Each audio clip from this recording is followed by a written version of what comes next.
오늘 눈 구경 좀 많이 하셨나요? 저는 저희 집에 있던 보호하고 있던 소녀를 병원에 데리고 왔는데 눈 다 맞고 그것이 뚫고 나가고 가느라고 제대로 느끼지도 못하고 그냥 안전하게 갔다 온다 이거 하나로 그냥 그지 갈 때 엄청 퍼부었습니다. 그래서 조심히 갔다 온다는 신경 써가지고 신경을 많이 쓰니까 확실히 눈이 치워지네요. 그래서 오늘 말씀 보니까 스데반이 놀라운 일들을 행하는데 그는 아마 나이가 좀 젊었던 사람인 것 같아요. 패기가 넘쳤고요. 또 그런 걸 어떻게 느낄 수 있냐면 제자들도 있잖아요. 12사도도 부주시고 있어요. 근데 그들이 하지 않고 이 스데반이 한다. 그래서 이유를 또 다른 책으로 많이 뒤져 해보니까 아마 스데반이 학문적으로 뛰어났던 사람인 것 같습니다.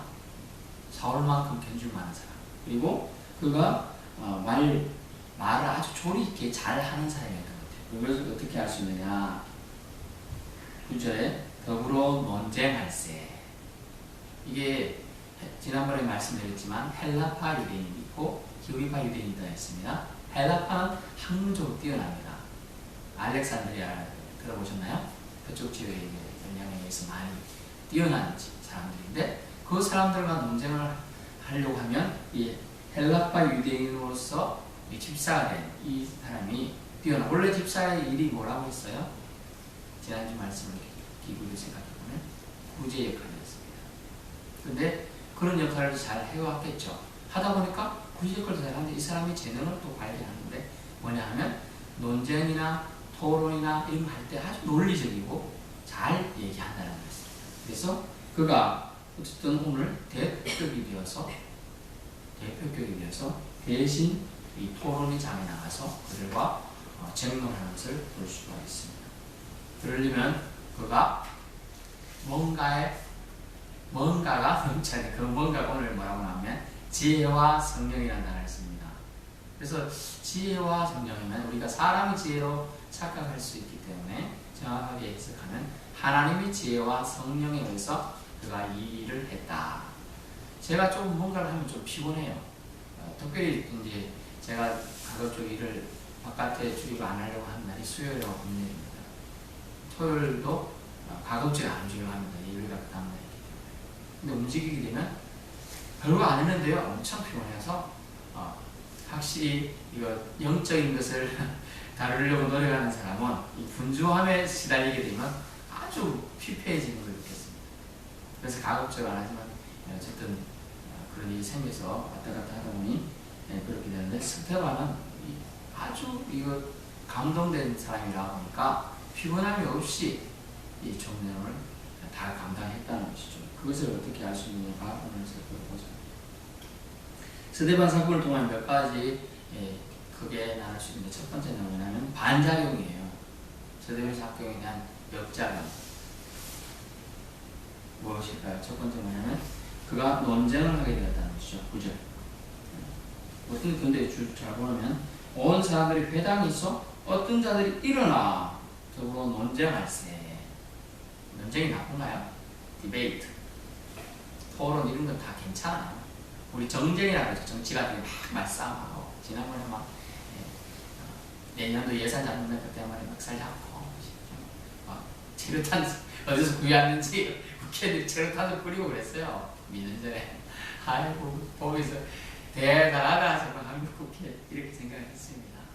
정쟁도 그렇게요. 막 근데 이게 잡아 죽이려고 행위하는 사람들이 지금 일어나가지고 더불어 논쟁하는데 어떻게 했다고요? 그들이 능히 당하지 못하여. 결론이 앞에 나오죠. 지혜와 성령을 말하는 통하여 나오는데 스데반 사건을 통해서 반장이 뭐냐면 논쟁에 휘말립니다. 자기가 원하든 원하지 않든 하게 됩니다. 그리고 11절에 보면 무고를 당하게 돼요. 백성과 장로와 성인관들을 충동시켜 와서 잡아가지고 공회에 이르러라고 했잖아요. 공회에 넘어가게 되죠. 11절에 사람들 매수하여 말하게 하되 이때 뭐냐면 모세의 분이란 최소 2명 이상의 거짓 정인이다. 정인에 의해서 잡아가게 돼 있어요. 그냥 잡아가는 게 아니고요. 위트니스 딱 해가지고 저 사람이 하나님을 못 얻겠다. 뭐 이런 말을 해야지 작업하는 거예요. 근데 한 명 갖고 말하면 예 이러는데 2명, 3명 이러면 사실대로 그래요. 그래서 11절에 모세가 하나님을 모독하는 말을 하는 것을 우리가 들었다. 모세가 뭡니까? 거기 하나님과 동격처럼 나와요. 이 당시 사람들은 헬라파 유대인들이나 이 사람들은 모세의 율법, 모세의 십계명이라는 거지. 하나님 주신 십계명, 하나님 주신 율법이라 안 해요. 모세의 율법이라고 해요. 그 정도로까지 모세를 아주 격상시켜 생각했던 사람. 심지어 이제 구약에도 모세는 하나님을 대면하여 왔다. 심지어 이런 표현도 있고요. 사실 대면을 본 적이 아니라 등에서 지나가는 등 쪽만 봤는데 그렇게 표현해가지고 그러다 보니까 모세 죽을 때 비스가산 꼭대기 올라가서 죽었는데 어떻게 했어요? 무덤을 어디 있는지 절대 알리지 말라 이렇게 해서 모세를 신성치 않도록 하는 것이죠. 반작용은 논쟁이 말해되고 무고를 당하게 되어 결국은 잡히게 된다. 마가복음 14장 56절 57절에 보면 마가복음 14장 56절 57절 56, 57절 이는 예수를 쳐서 거짓 증언한 자가 많으나 그 증언이 서로 일치하지 못하더라. 어떤 사람이 일어나 예수를 쳐서 거짓 증언하여 이르되 스데반 집사가 잡혀가지고 무고당하는 것과 예수 그리스도가 잡혀서 무고당하는 것 거의 비슷하게 일맥상통하게 흘러갑니다. 그래서 논쟁과 무고의 원자는 결국 12절에 존재하는 체포되죠. 오늘 말씀은 체포까지는 나오지만 다음 주쯤에 이제 스데반의 설교와 그 이후에 처형이 되게 됩니다. 어떻게 죽어요? 범치간에 돌에 맞아서 죽게 돼요. 왜냐하면 모세의 법에 의하면 그들이 말하는 모세의 법에 의하면 하나님 모독한 사람, 블라스포머한 사람들은 쳐 죽이게 돼 있어요. 그래서 그렇게 하는 거죠. 그것이 바로 반작용이에요. 그것이 뭡니까? 그것은 로마서 8장 17절 이후에 나오는 말씀을 한번 보세요. 로마서 8장 17절. 로마서 8장 17절. 자녀이면 또한 상속자고 하나님의 상속자요 그리스도와 함께한 상속자니 우리가 그와 함께 영광을 받게 하여 고난도 함께 받아야 할 것입니다. 아멘. 상속자밖에 고난도 받게 되는 즉 박해도 겸하여 받을 수밖에 없다라는 거죠.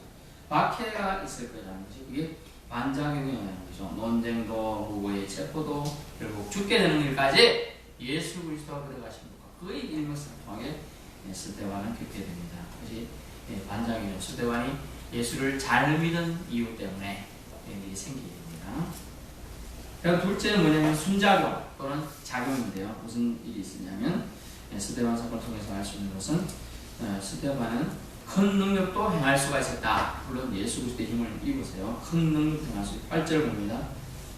스데반이 은혜와 권능이 충만하여 큰 기사와 표적을 행하니 그랬어요. 제가 금방 한 구절을 띄워먹었죠? 어디에 민간에 행하니 민간에 큰 능력도 행할 수가 있었습니다. 지혜와 성령이 충만하면 저와 여러분도 하나님의 지혜와 성령의 충만하심에 감동된다면 우리도 큰 기사와 능력을 행할 수 있다는 얘기가 되겠습니다. 대단한 사람이죠? 아니에요. 보통 사람이에요. 근데 하나님의 지혜와 능력에 감동되니까 스테반이 이런 일을 해내는 겁니다. 스테파니 이게 우리는 스테반이라고 하지만 스테파니 이렇게 해낸다는 것이 해낼 수 있게 되었죠. 그는 원래 굳이 하는 일을 맡았던 사람입니다. 작은 일에 충성했던 사람이요. 그 나중에는 정론할 수까지 대표로 나가기까지 그에 쓰임받게 되죠. 그리고 초대교회의 첫 번째 순교자가 돼요.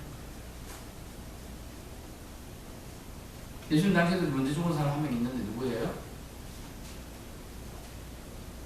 서류가 죽었잖아요. 야코보 죽었잖아요. 근데 초대교회 당시에서는 처음 이제 헬라파에서 제된 사람 중에서는 이 사람이 첫 번째 순교자가 됩니다. 큰 능력도 행할 수가 있습니다. 근데 여기서 살펴볼 내용이 뭐냐면 그는 민가에 행했다고 하게 있어요. 뭡니까? 그 순장님은 공개적으로 했다는 얘기예요. 공개적으로. 사람들이 있는 데서 했다. 예수 전도할 수 있잖아요.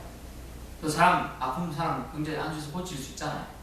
근데 조용히 가서 좀 하세요. 그때 당시에 누가 다스리던 시대죠?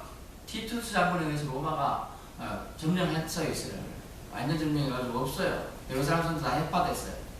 그런 당시인데 암암리 하는 게 아니고 공개적으로 했다는 건 무슨 말이에요? 그것이 담대함이 대단한 거죠. 성령이 감동돼서 하는 그런 거예요. 전에도 말씀드렸지만 술 취한 사람하고 성령에 취한 사람은 똑같은 증상이 있는데 한 가지가 담대하다는 거지. 겁이 없다는 거예요. 그가 공개적으로 이 예수를 전하게 되는 거죠. 그리고 예수 이름으로 행동하게 되고 표적과 큰 기사를 행했다 된다는 것이죠. 그래서 은혜와 권능이 충만했기 때문에 논쟁에서 그는 이기게 됩니다. 지혜와 성령이 충만해가지고 논쟁에서 이기게 되는데 누가복음 21장 15절을 좀 찾아봤나요? 21장 15절 볼게요. 누가복음 21장 15절 133쪽입니다. 21장 15절 내가 너희 모든 대적이 능히 대항하거나 변박할 수 없는 구변과 지혜를 너희에게 주리라. 아멘. 대적이 능히 대항할 수 없고 변론을 해서 반박할 수 없는 구변, 입에 대괄 변, 대답할 말을 주고 지혜를 너희에게 주겠다는 게요. 누가복음 2장 15절 말씀, 21장 15절 말씀 그 얘기.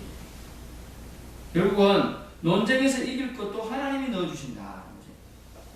순장형이 무엇이면 큰 능력도 행사할 수 있게 해주었고요. 행할 수 있으면 알게 됐어요. 하나님의 영역에 감동되면 또 언변도 생기죠. 언변도. 첫 번째는 담대함으로 공개적으로 일을 했습니다. 두 번째는 그의 말이 대단한 파워를 가지게 되었다는 것이죠. 또 순장형 우리가 알아볼 내용이 있는데 그것은 뭐냐면 저와 여러분이 여기 좀 부족해요. 좀 부족해요. 화장을 잘하면 좀 되는데 왜냐하면 천사 얼굴처럼 돼야 한다. 끝부분에 보니까 15절 공회 중에 앉은 사람들이 다 스테반을 주목하여 보니 그 얼굴이 천사의 얼굴 같더라. 아멘. 네, 이거예요. 예수님 잘 믿으면 성령이 감동되면 하나님의 지혜가 충만하면 얼굴이 천사의 얼굴 같아진다. 천사. 그리고 기독교인이 사업가들이 많잖아요. 천사라고 하면 되게 좋아. 천사. 실제로 천사라는 기업이 있어요. 달력도 만들고 이렇게 또 기독교적 몸을 판촉하는 회사가 인터넷 사이트에 유명해요. 그런 사이트도 있고 또 천사가 뭐죠? 영어로? 엔젤. 또 엔젤이라는 말 써가지고 커피 좀 잘 되잖아. 엔젤 있으면 천사는 저는 직접 본 적은 없는데 고등학교 때 기억으로는 천사가 저를 끌고 가는 거 봐서는 그때 천사라고는 기억은 하나도 안 나요. 베드로라, 제가 생각에 베드로라 이직 때 딱 보는 순간 그렇게 인식한 사람 생각나는 천사라고는 기억이 안 나요. 아직도. 그 베드로의 얼굴은 어디서 봤는지 몰라도 그렇게 기억이 많이 나는데 천사 얼굴처럼 됩니다. 두려움과 불안에 쌓이지 않으면 된다는 거죠. 여러분 지금 수많은 사람들 중에 앞에 앉아있고 자기들이 이렇게 죄인처럼 잡혀갖고 있어요. 어떨까요? 만약 정말 같은 골리앗 같은 자기가 그렇다면 그래갖고 누가 나를 괴롭히겠어 이렇게 하지만 저처럼 이렇게 좀 작은 사람이 이렇게 있다. 아직 청년이다. 이제 20몇 살이나 뭐 많이 돼봤자 30살 정도 됐을 건데 나중에 보면 뭐라고 합니까? 돌에 맞아 죽은 그 옷을 벗겨가지고 사울이라는 청년 앞에 던지잖아요. 이건 비슷한 나이대가 있을 가능성이 많아요. 사울과 스테반이. 그런데 지금 이런 상황 속에서 그가 천사를 그쳐 평온하다는 얘기는 뭘 말합니까? 천사를 그쳐 평온하다. 거룩한 영에 감동되면 그것으로 가득 차버리면 우리의 불안적인 요소와 우리를 압박할 수 있는 나쁜 영의 세계의 세력들이 들어올 수 없다는 얘기가 있어요. 그래서 예수님이 말씀하신 비유 중에 어떤 집에 가니까 청소가 잘 되어 있어서 거기에 깨끗한 걸로 치우면 되는데 안 치우고 내두니까 다시 더 악한 것들이 들어와서 더 지럽게 했다 라는 비유를 해주셨어요. 그래서 우리가 좋은 거, 긍정적인 거, 하나님의 깨끗한 것들로 채우면 채울수록 나쁜 것은 사라지게 되는 거예요. 사라지게. 그래서 잡지책에도 좋은 생각이라는 책이 있잖아요. 좋은 생각이라는 책. 아주 좋은 생각으로 그 책을 발행한 것 같아요. 그 책이 한때 히트를 쳐서 우리도 핸드폰 나오기 전에 어떻겠나요? 그 책 조그마한 그거 가볍 다이지스트 같은 책이잖아요. 사가지고 읽고 다니면서 생각을 좋게 해보려고 했던 거예요. 천사의 불처럼 된다. 우리가 예수님을 잘 믿으면 이렇게 된다는 거죠. 그래서 근심걱정이 쌓이는 사람을 유심히 보세요. 뭔가가 그 사람을 뺏고 있는 거예요. 뭔가가 그 사람의 밝은 얼굴, 기쁨의 얼굴을 뺏어간 거예요. 천진난만하잖아요? 아직 밝아요. 안 그렇네요. 이런 기준이 나오는 거예요. 뭔가 고민이 있구나. 마음의 근심이 있나? 집안에 우환이 있나? 어디가 아픈가? 이게 얼굴이 나타납니까? 안 나타납니까? 아주 포장을 잘하는 가면을 안 쓰는 이상 대부분 나타납니다.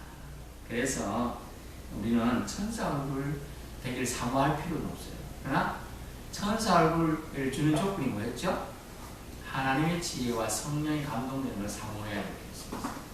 저와 여러분은 그것을 사모하시기 바랍니다. 이것은 하나님이 주시는 좋은 것으로 꽉 차게 먹는다는 것입니다.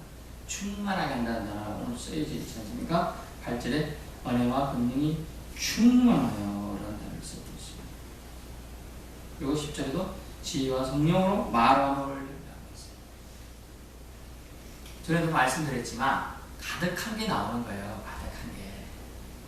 제가 요즘에 예전에 저도 욕 좀 했습니다. 초등학교 때까지. 너무 잘해갖고 제가 말씀드렸지만 교장 선생님의 기대기 끌려가가지고 입에서 튀고 나서 그때부터 욕이 잘못했다는 걸 알았죠. 워낙 생활용어 하듯이 생활용어였으니까요. 근데 그걸 이제 그 교장 선생님이 가르쳐주니까 욕이 나쁜 거구나. 이제 그때서 한 거예요. 그래서 중학교 때 이후로 제가 욕을 거의 안 하고 있어요. 욕할 일도 별로 없었고요. 조용히 뭐 자전거 타고 왔다 갔다 6년 내내 고3 졸업할 때까지 학교만 왔다 갔다 하는 사람이 뭐 있었겠어요? 그런데 이 천사들은 욕 안 하잖아요. 욕 하나요? 왜 안 할까요? 천사들은 왜 천사 얼굴 같다고 비교했을까요? 비교를 생각해보세요. 왜 천사 얼굴 같다고 천사를 비교했을까요? 막연하지만 좋다고 생각이 안 되나요? 천사는? 악마 어때요? 악마. 막연하지만 아주 싫잖아요. 무슨. 저는 어릴 때 이 모친이 백태신앙이시면서 장로님 따르면서도 직지사라는 절이 있어요. 저희 동네에. 그때 당시에 들어가는 문, 현판문에 있는 이만해요. 문 하나가 그걸 세울 수 있는 4개 기둥이 있어요. 그게 600년 된 나무, 쌀이나무가 원래 요만큼 가늘잖아요. 그게 600년 되면 이렇게 되는 거예요. 그래야 되는데 갖고 가보면서 놀리던데요.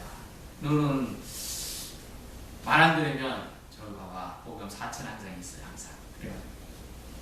저기 봐. 말 안 들으면 저 괴물 같은 사람 밟아갖고 죽이는 거 봐봐. 자세히 무서워서 못 봤어요. 사실은. 진짜 그런가 싶었어요. 근데 나중에 커서 보니까요. 좀 무섭게 생겼더라고요. 보니까 그 큰 거인이 사람들이 밟고 막 짚고 별거 하기 다 그 정갈하게 만들어 놓은 거예요. 불교 절이니까. 그래서 야, 악마도 저렇구나. 막연한 생각 튀는 거죠. 천사의 얼굴 같다는 이유는 천사가 하나님의 뜻만 전하기 때문에 천사는 고민할 필요가 없는 거예요. 사실. 그렇지 않나요? 천사를 하나님 보냈는데 하나님 천사가 뭐 보태가지고 이렇게 한 거 없어요. 다 하나님의 뜻만 전하는 거예요. 메신저예요. 그러면. 그래서 천사를 고민할 필요가 없으니까 평온하고 좋은 거예요. 천사. 그래서 천사의 얼굴 같다고 얘기합니다. 그리고 천사는 좋은 소식만 항상 전해줬기 때문에 그리고 악한 일이 생길 거를 미리 알려줘서 막게 하긴 그런 걸 뭐라 그러죠? 수호천사라고 해요. 그래 우리 애들한테 수호천사가 없을까요? 미신적이라는 여기서 생각할지 모르지만 아닙니다. 다 수호천사를 하나님이 붙여주셨어요. 사실은 모든 사람에게. 근데 애들 때는 그게 더 강합니다. 부모의 기도나 누군가의 중보기도에 의해서 진짜 위기가 있을 때 본능적으로 그것을 천사들이 지켜주는 게 있어요. 그래서 기도할 때 우리가 기도하잖아요. 오늘도 무사히 기도를 하잖아요. 누가 남편이 멀리 출타한다든지 또 멀리 장거리 운전을 해야 되나 얼마나 피곤합니까? 무사히 천사를 통해 지켜달라. 막연한 개념이지만 사실입니다. 왜냐하면 이스라엘 전쟁에서 천사들이 개입한 전쟁들이 좀 있지 않습니까? 천사들이 천군천사 가서 그냥 그 밤에 밤사이에 다 16만 명, 아니 100만 명의 숫자를 다 죽인 경우도 많아요. 순식간에 해버린 거죠. 그래서 천사는 좋은 이미지로 많습니다. 그래서 천사를 갖다 좋은 이미지를 그가 하고 있다는 거예요. 그 중압감, 수백 명 자기를 괴롭히고 정죄하는 사람들 앞에서 있는 그렇게 앞에서 이렇게 멋지게 좋은 옷 입히고 자유롭게 이렇게 있는 게 아니잖아요. 체포되었다는 얘기니까 뭡니까? 결박을 당하고 있는 입장이에요. 실제로 손만 묶었다 그래도 이렇게 굶자 못하고 끝도 묶고 다리 묶었다. 그런 거죠. 그러나 그런 속에서도 그런 담대할 수 있었다. 그가 순자용적 그가 긍정적으로 이렇게 7 집사 중에 한 명이었지만 그가 은혜와 권능이 충만히 큰 기사와 표적을 민간에 공개적으로 행할 수 있었고 또 지혜의 성령을 바람으로 그와 능히 논쟁했던 사람은 그를 이길 수가 없었다는 그 권은 그 이유가 무엇일까요? 그것은 그가 14절에 근거했기 때문이에요. 14절 그의 말에 이 나사렛 예수가 이것을 헐고 또 모세가 우리에게 전하여준 귀를 고치겠다 함을 우리가 들었노라 하거늘. 아멘. 요한복음 2장 19절에 보는 이 말씀이 있습니다. 예수께서 대답하여 이르시되 너희가 이 성전을 몰라 내가 사흘 동안 일으키리라. 아멘. 그 말씀을 근거해서 아마 말씀을 전했던 것 같아요. 다음 주 본래에 보면 정말 스데반이 얼마나 성경을 깨고 있었는지 나옵니다. 7장 1절부터 끝까지 60절까지 하나도 빼먹을 게 없어요. 어디부터 시작합니까? 네, 다음 주 살짝 보면 아브라함부터 시작합니다. 아브라함부터 시작해서 다 성경 전체를 그냥 훑어주는 거예요. 와, 이거 완벽하게 깨고 있지 않으면요, 이렇게 그 압박감 느끼는 상황 속에 줄줄 나올 수가 없고요. 지혜와 성령에 감동되었지만 그 기본적인 지식도 가지고 있는 거예요. 지혜와 성령이 있어서 다 알고 있지만 그것을 말할 수 있게 도와주는 건 지혜와 성령이지만 기본적인 지식이 없으면 절대로 안 나온다니까요. 사실은 모든 것을 받아서 썼는데 성령의 성경은 지혜와 모든 감동을 된 것으로 그런 것은 그대로 받아서 쓴 의미니까 그게 됩니다만은 그렇지 않고서는 그는 준비된 사람이었으면 알 수가 있어요. 미로보대 그렇다는 것이죠. 그래서 스데반은 나사렛 예수를 전했어요. 성전을 그리고 저기 여기 표현은 뭐라 성전이 아니고 뭐라고 합니까? 거룩한 곳이라고 나옵니다. 거룩한 곳을 이렇게 어떻게 했다. 이곳이라고 표현되어 있지만 그 앞줄에 보면 거룩한 곳이라는 표현이 있기 때문에 거룩한 곳을 그가 그렇게 할 거라는 것을 말씀해 주고 있습니다. 13절에 거룩한 곳과 율법을 거슬러라고 했습니다. 요래를 고치겠다 합니다. 결국은 성전 템플을 결국 헐고 무너뜨리고 자기 몸으로 세우신 새 성전을 주면서 모세 시대에 지은 율법 잘못된 것들 반응들을 그가 철폐해 나가겠다라는 말하고 있습니다. 결국은 진리 대신 예수님만 그가 전했기 때문에 그는 지금 기독교를 믿고 있는 모든 사람들은 스데반 집사를 알게 되었어요. 사람은 죽어서 뭘 남겨야 돼요? 이름을 남겨요. 스데반 이름을 남겨요. 스데반의 후손들은 얼마나 스데반을 존경할까요?